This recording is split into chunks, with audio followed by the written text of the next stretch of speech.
You guys will never guess what today's video is about.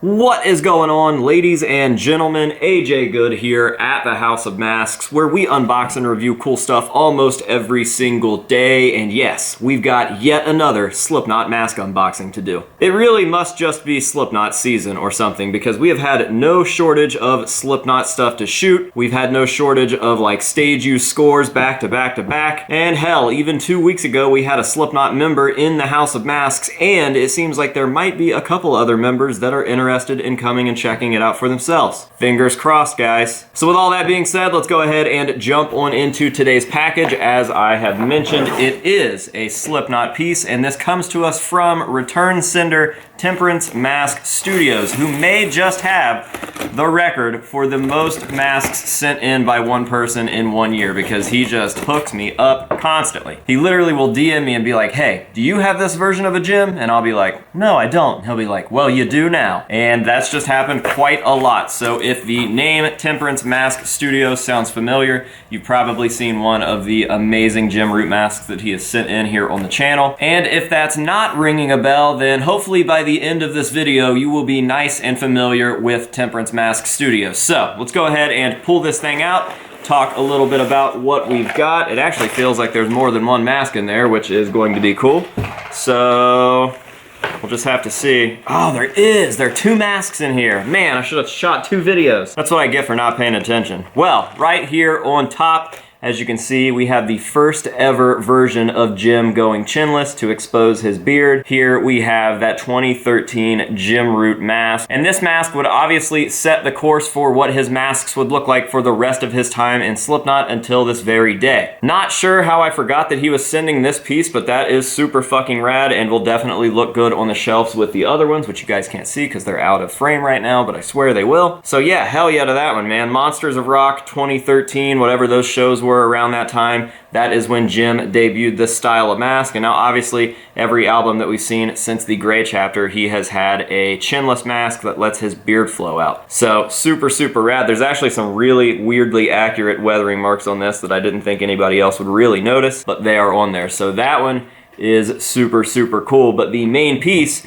is in this bag right here, and it's got kind of a cool story, and it's also just one of my favorite masks of all time. So it is, in fact, another Jim Root mask, but this is a new modern-day replica of one of Jim's silver Iowa promos as seen in this display. So I'm going to hold it up for you guys, let you get the first real good look at it, and then I will turn it around for myself. But what do you think? Obviously, I've seen photos of this. I saw it in progress, and I got to see it once it was done, but I haven't seen it in person, so I'm gonna go ahead and look for myself right now. Super, super sick. I love this like dulled out gunmetal gray metallic look with all of the weathering on top of it. And a fun fact about this piece, the display that it's currently kept in makes it look gold. The lighting bouncing off of the silver almost tints the entire mask into a gold looking paint job. Obviously that's not really what it looks like, it's all due to the lighting, but I've always thought that that was a really cool concept. And at one point I actually did have somebody customize one of these Iowa promo Jims and do a gold version, and it's fucking sick. I really, really wish that we would have seen Jim rocking an all gold version of this mask along with the silver one, because the silver one is just so iconic and so cool and so intimidating and menacing, and I just think that a gold version would have been just as fucking sweet. But we never got that. The closest thing that we got was some lighting tricks in that display. So again, Temperance Mask Studios hit me up and they said, hey, I've never seen anybody attempt this version. Do you want one? And I was like, hell yeah, why would I not want one? And then like within a week, the dude had one finished and said it's on the way. So now we've got that there. And this makes my 1, 2, 3, 4, 5. That is the 5th Jim Root mask that Temperance Mask Studios has sent into the channel this year. 5 Jim Root masks in the course of 1 year. That is pretty fucking spectacular. So everybody give it up for Temperance Mask Studios.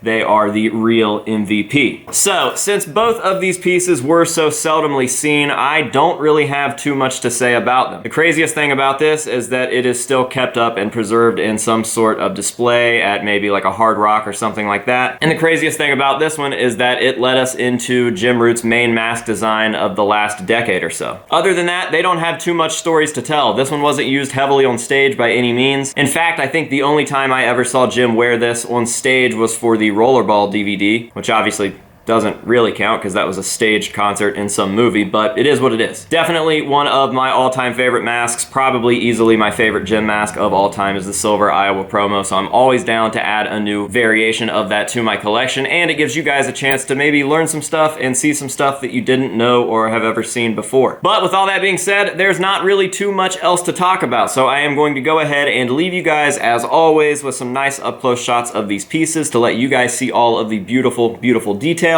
And then that will be that. So before we go, I want to give one last huge thank you to Temperance Mask Studios. Make sure to go check him out. I will be dropping his information down below. And a big thank you to you guys, the viewers, for watching my videos. I really, really appreciate it. The House of Masks is just sailing along right now. And that's a really good feeling to have in December, because typically right after Halloween, I go through a drought that doesn't start to pick back up until around June. So thank you guys very, very much for being here. I really, really appreciate it. And I've also noticed a lot of people buying merch, a lot of new patrons, a lot of new subs, all that. So I'm feeling the love for sure. Thank you, thank you, thank you. Now, with all of that out of the way, let's go ahead and get out of here. Until next time, this has been AJ Good here at the House of Masks, telling you to say no to drugs and alcohol, but yes to Jim Root masks. And we'll see you guys in the next one.